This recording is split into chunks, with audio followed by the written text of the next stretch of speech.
Jack and the Beanstalk. There once upon a time was a poor widow who had an only son named Jack and a cow named Milky Way. All they had to do to live on was the milk the cow gave, which they carried to the market and sold. But one morning, Milky Way gave no milk. "What shall we do? What shall we do?" "Cheer up, Mother. It's market day today. I'll soon sell Milky Way, then we'll see what we can do." So he took the cow's halter in his hand, and off he started. Jack hadn't gone far when he met a funny-looking old man who said, "Good morning. Where are you off to?" I'm going to go to the market to sell our cow."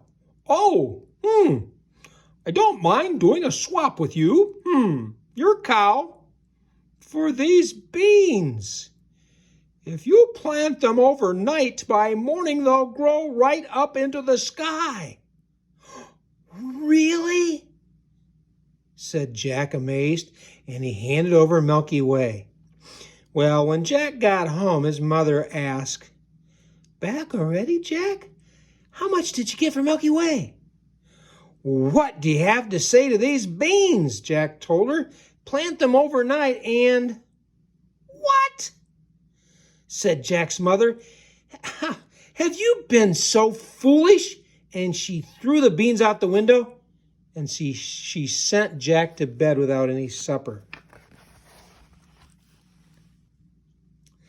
The next morning when Jack woke up, the room looked funny. The sun was shining into part of it, but the rest was dark and shady. He jumped up, went to the window, and what do you think he saw? Well, the beans had sprung up into a big beanstalk, which went up, up, and up until it reached like a ladder in the sky. Jack climbed under the beanstalk, and up he climbed, and climbed and climbed until he reached the clouds and found a road stretching into the distance. He walked alongside it till he came to this great big tall house. And on the doorstep of the house was a great big tall woman. Good morning. Could you be so kind to give me some breakfast?" "If it's breakfast you want, it's breakfast you'll be," said the great big woman. "My man is a giant, and there's nothing he likes better than boys boiled on toast." "Oh, please give me something to eat," begged Jack.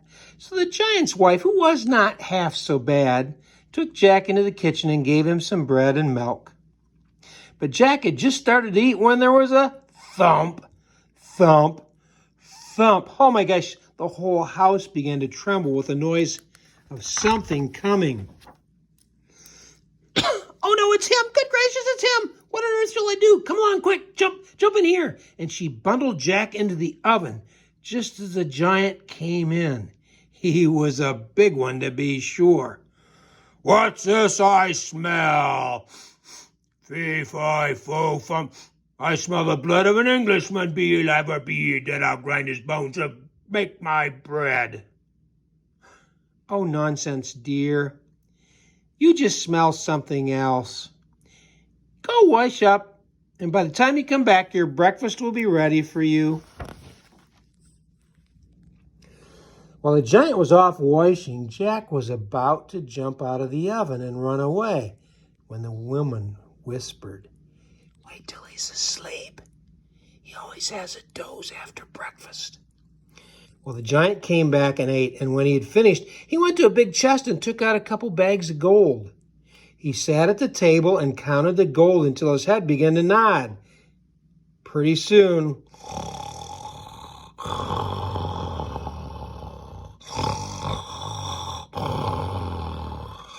the whole house began to shake. Then Jack crept out on tiptoe from the oven. As he was passing the giant, he took one of the bags of gold and off he ran with it under his arms. When he reached the beanstalk, he threw the bag down into his mom's garden and climbed down after it.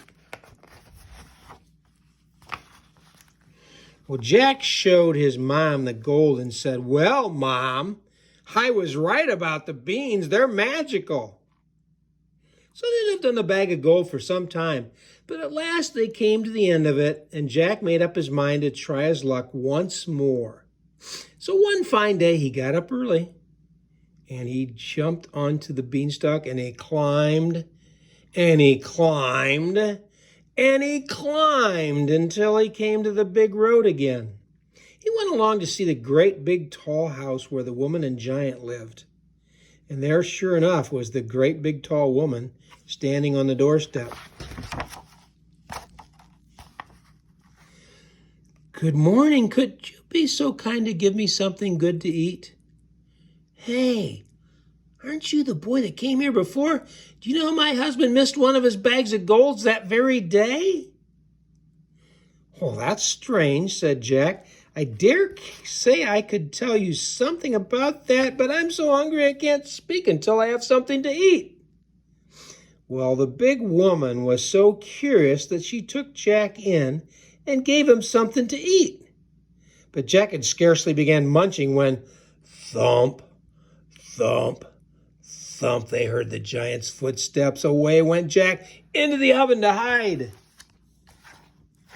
All happened as it did before. In came the giant saying, "Fee, fi, fo, fum." Then he demanded his breakfast, and after he'd eaten, he said, "Wife, bring me my hen that lays golden eggs." So she brought it, and the giant said, "Lay!" And the hen laid an egg of gold. Then the giant began to nod his head, and guess what?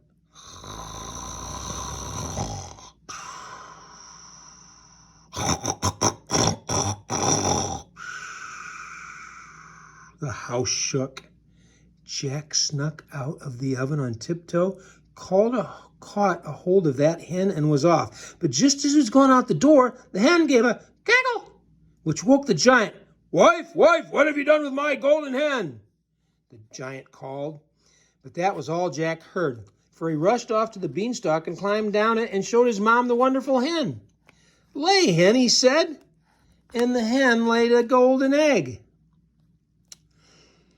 But after a time, even though the hen laid a golden egg every time Jack said lay, Jack was not content. So one fine morning, you know what he did? He got up early, jumped onto the beanstalk, and he climbed up to the top for the third time. But he knew better than to go straight to the giant's house and speak to the great big tall woman. So he waited behind a bush till he saw the giant's wife come out with a pail to get some water. Then he snuck into the house and got into a copper box on the table. He hadn't been there very long when thump, thump, thump, in came the giant and his wife. "Fee, fi, fo, fum, I smell the blood of an Englishman. I smell him, wife, I smell him." "Do you, dearie?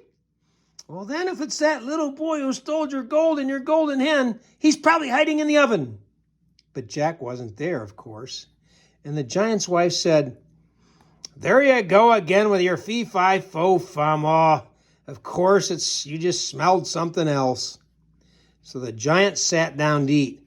But every now and then he would mutter, I, sure, I heard something. I think I heard something. I heard something. He'd get up and search everywhere except for the copper box right under his nose. After breakfast, the giant called out, "Wife, wife, bring me my golden harp." After she put it on the table in front of him, the giant said, "Sing." Golden Harp sang the most beautifully song.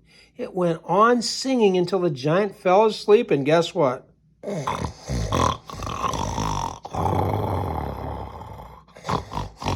He snored like thunder. Then Jack lifted up the lid of the copper box and quietly crept on his hands and knees and caught hold of the golden harp. As he dashed with it toward the door, the harp called out loudly, "Master, master, master!"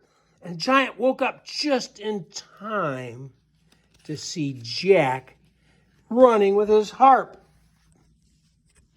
Well, Jack ran just as fast as he could with the giant running after him. Giant wasn't probably more than 20 yards away when suddenly he saw Jack disappear. He looked down through the clouds and saw Jack climbing down the beanstalk. Well, the giant didn't like trusting himself to such a ladder, and he stood and watched until the harp cried out, "Master! Master!" And with that, the giant swung himself onto the beanstalk and started down after Jack. The beanstalk swayed and creaked under the great weight of the giant.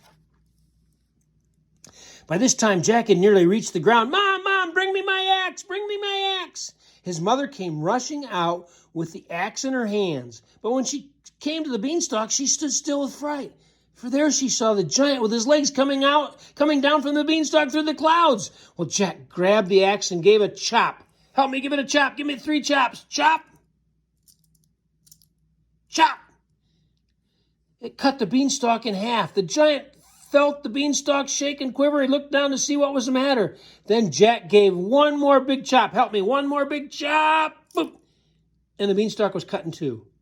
The giant came tumbling down, and the beanstalk came toppling after him.